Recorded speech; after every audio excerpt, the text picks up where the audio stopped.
how are you and how has 2020 been shaping up for you? I'm good, thanks, Dennis. Thanks for having me on.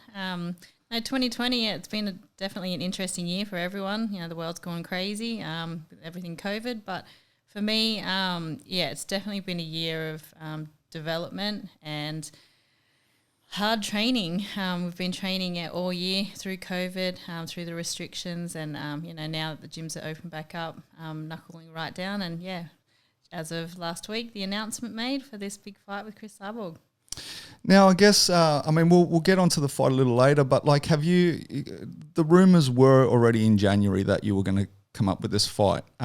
The only thing that I kind of saw getting in the way of that is COVID, obviously, flight restrictions and all of that kind of jazz.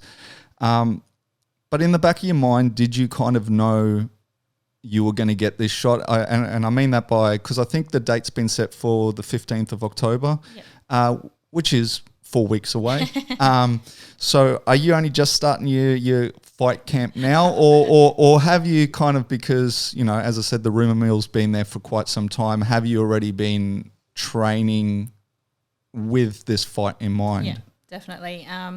So when the rumours, obviously Scott Coker had his announcement post-fight after the Cris Cyborg and Julia Budd fight earlier in the year, it was made known that I was the number one contender and that's who they had planned. So, we started straight away, planning for the fight with Cris Cyborg.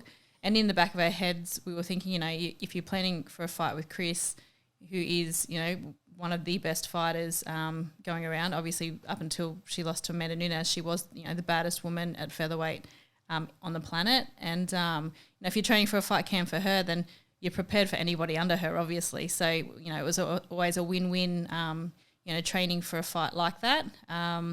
We got word a few months ago about, we signed a contract.